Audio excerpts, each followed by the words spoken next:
Poor girl signs contract marriage with coal billionaire rancher but melts his frozen heart.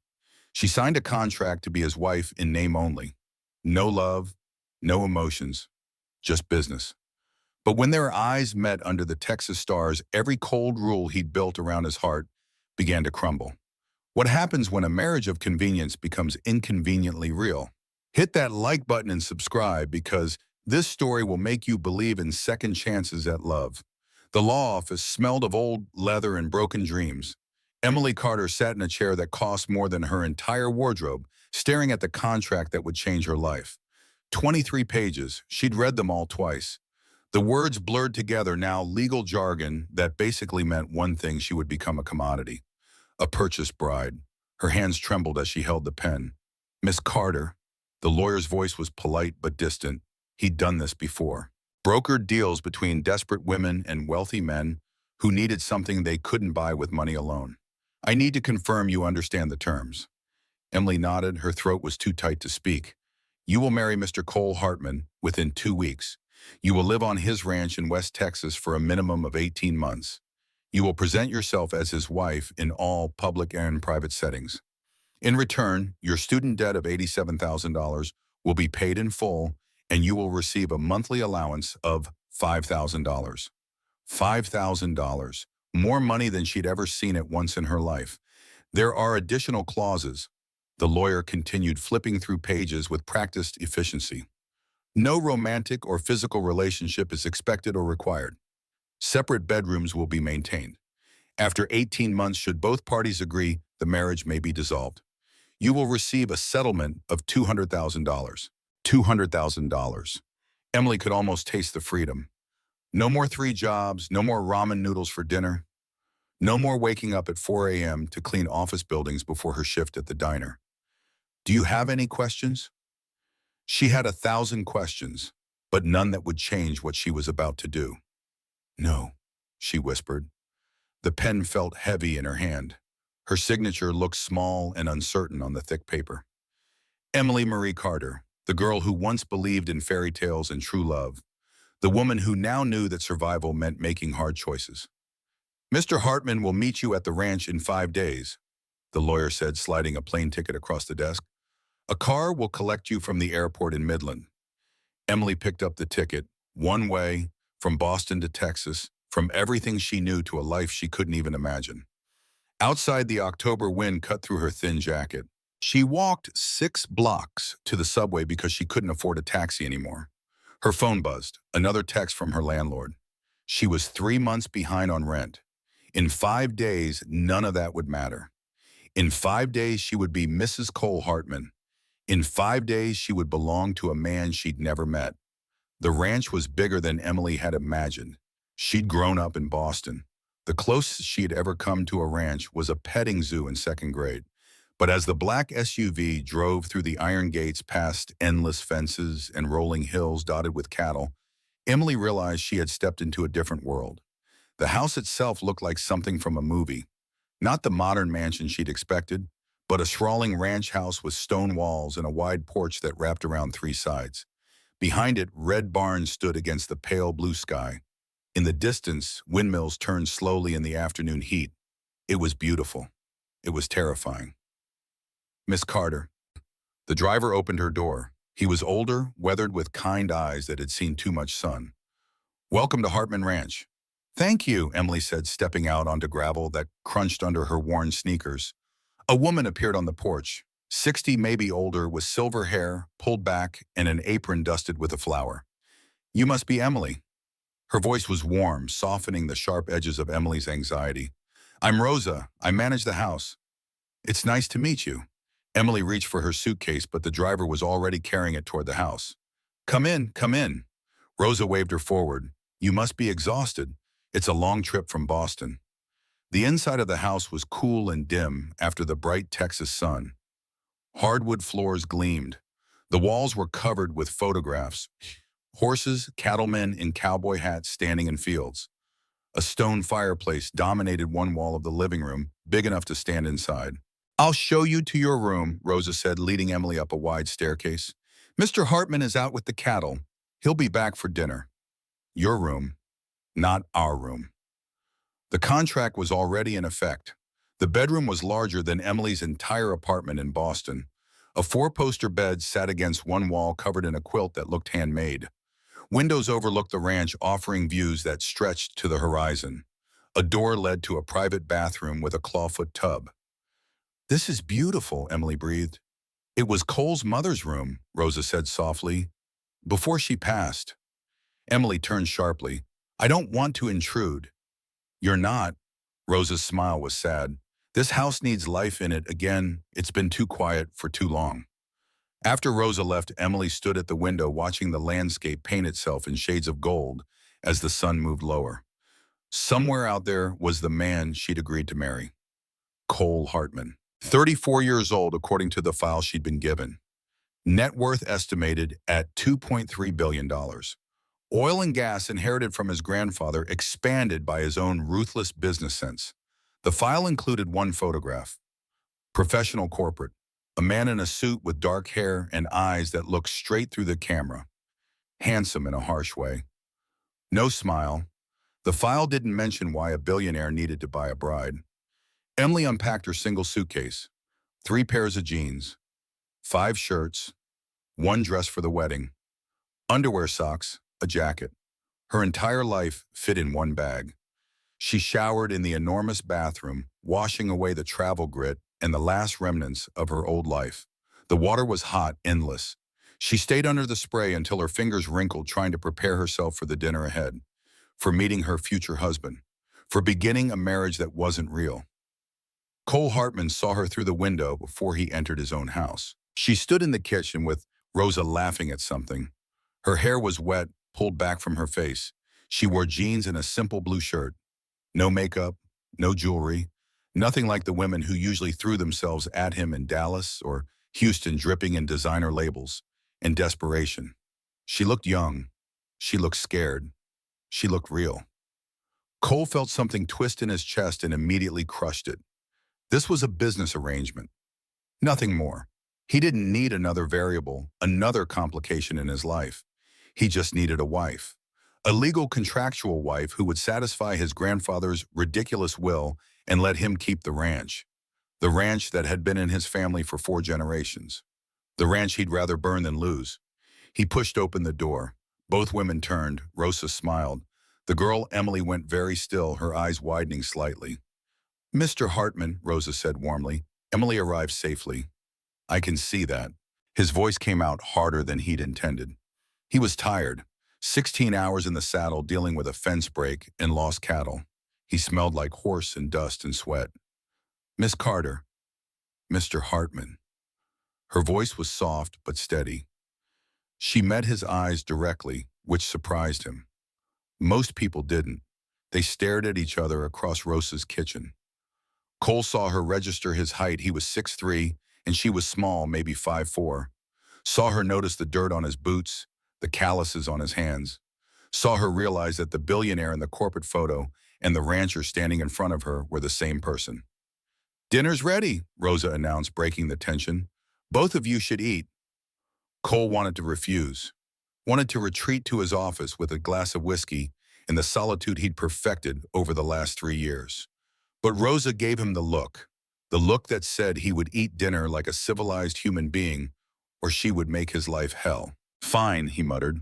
They sat at opposite ends of the long dining table. Rosa served pot roast with vegetables, homemade bread, everything smelling like comfort and home. Emily ate quietly, her manners perfect, but her portions small. "You don't like pot roast?" Cole asked, his tone sharper than necessary. "It's delicious," Emily said quickly. "I'm just not very hungry." "You need to eat. Ranch life requires strength." "Ranch life?" She looked up, confusion in her green eyes. The contract mentions you'll live here as my wife.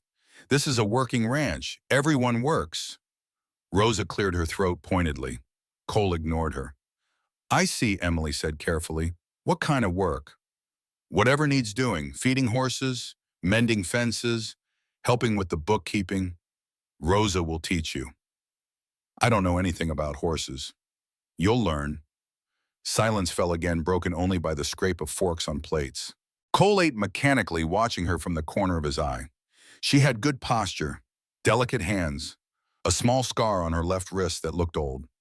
She picked at her food like she was afraid it would disappear. "The wedding is scheduled for Saturday, see," he said abruptly. "The judge will come here. Rosa will be the witness. It won't take long." "Saturday," Emily's voice was faint. "That's 4 days. The contract specified 2 weeks. I'm moving it up. I have business in Houston next month, and I need this settled." "Of course," she folded her napkin precisely. "Whatever you need." Whatever you need, like she was an employee, which Cole reminded himself she basically was. "Rosa will show you the ranch tomorrow. Learn the layout. Learn the routine." He stood his chair scraping against the hardwood.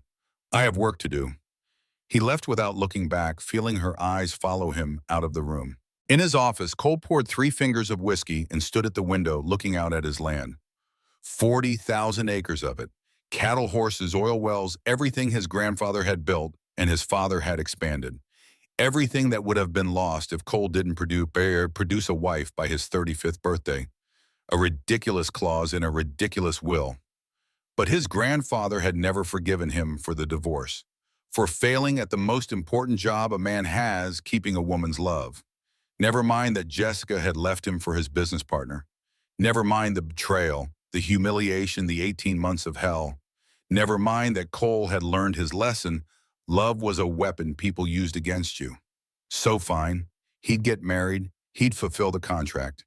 And in 18 months, Emily Carter would walk away with her money, and he'd have his ranch. No love, no complications, no risk. Behind him, the house was quiet. Somewhere upstairs, Emily was probably preparing for bed, probably wondering what she'd gotten herself into. Cole drained his glass and poured another. 4 days until the wedding.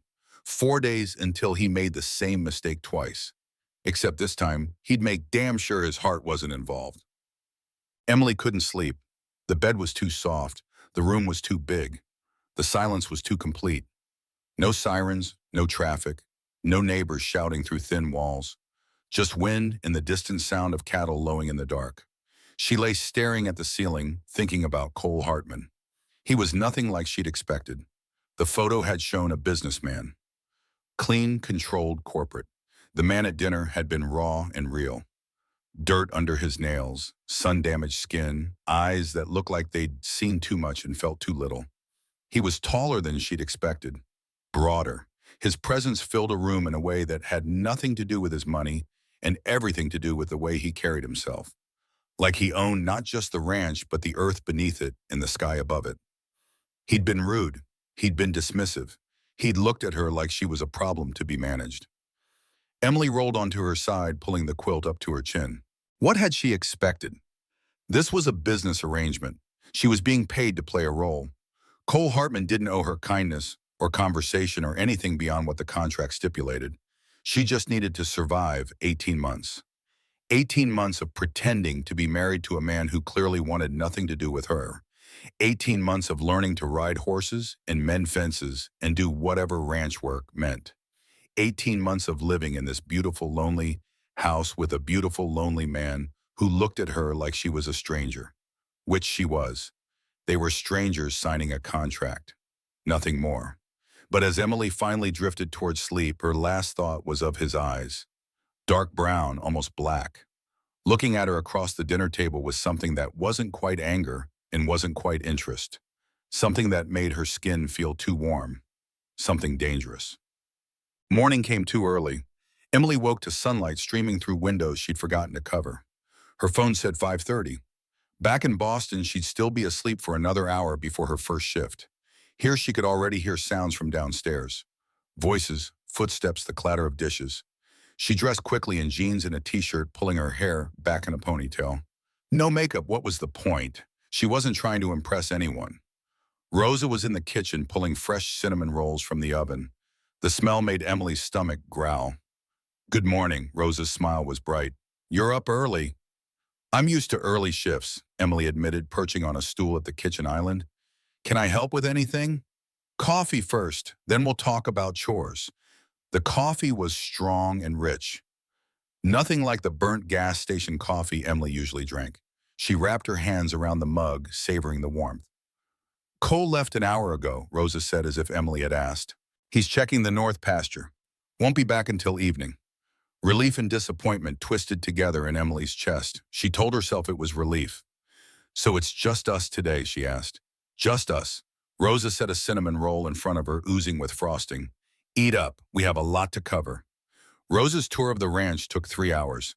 They started with the barn's massive structures that smelled of hay and horse and leather. Emily learned the names of 12 horses, though she immediately forgot most of them. There was Maverick Cole's personal horse, a huge black gelding with intelligent eyes. There was Buttercup Rosa's gentle mare.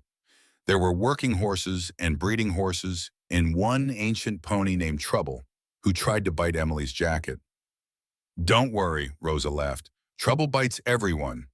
They walked through the cattle pens where hundreds of longhorns pressed against each other, all muscle and horn. Emily stayed well back from the fences. They're bigger than I thought, she admitted. Everything's bigger in Texas, Rosa said with a wink.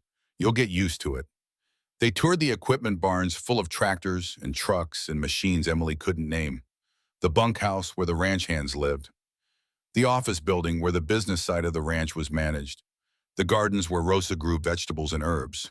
By noon, Emily's feet hurt and her head spun with information. Last stop, Rosa announced, leading her to a smaller barn set away from the others. Inside, instead of horses, Emily found chickens. Dozens of chickens. Chickens in nesting boxes, chickens pecking at the ground, chickens roosting on rafters. One enormous rooster that looked at Emily with suspicion. This is your job, Rosa said cheerfully.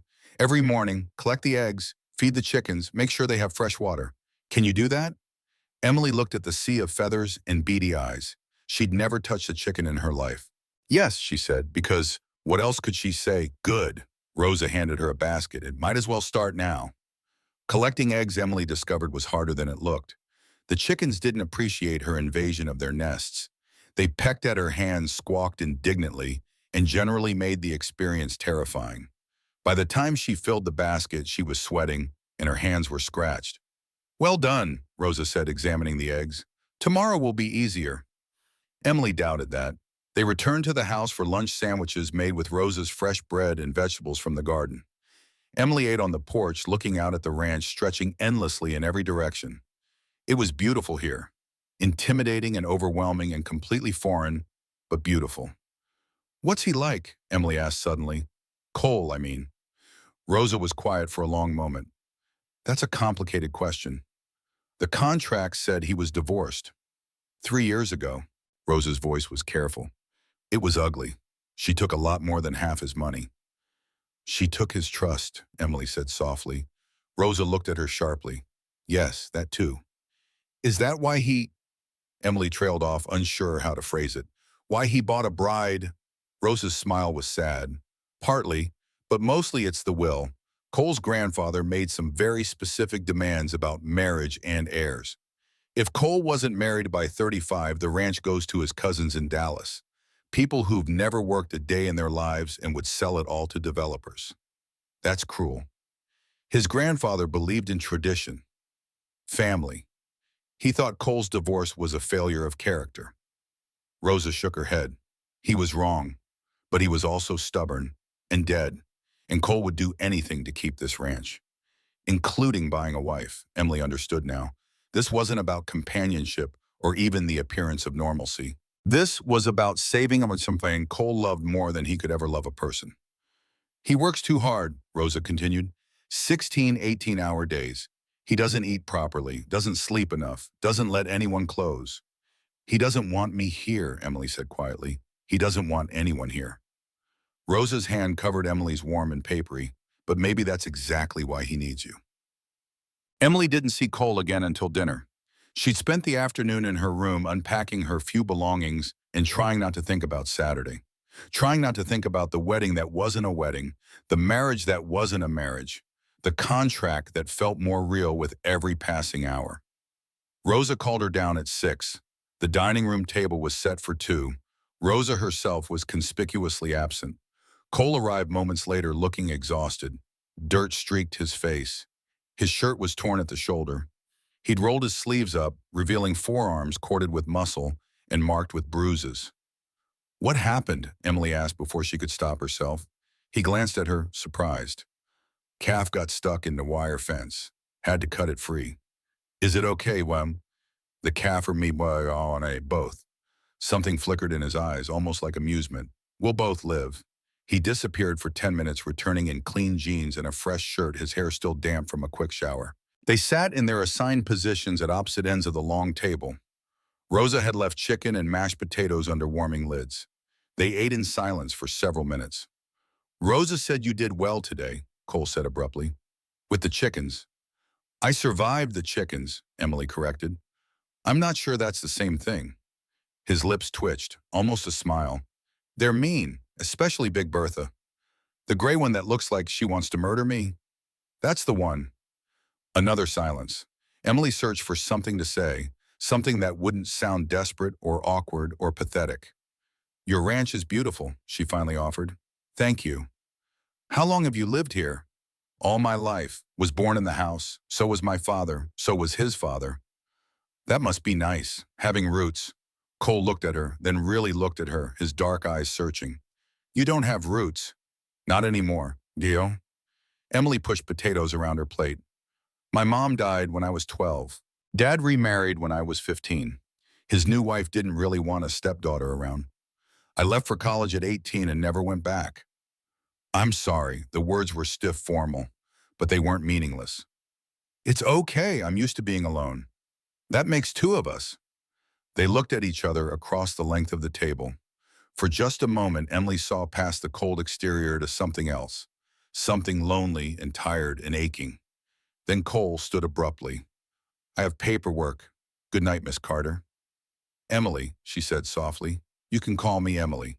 He paused at the door, didn't turn around. Good night, Emily. After he left, Emily sat alone in the dining room, listening to the house settle around her. In 3 days, she would marry this man. In 3 days, she would stand before a judge and promise to be his wife. In 3 days, everything would change. And Emily had no idea if she was ready for what came next.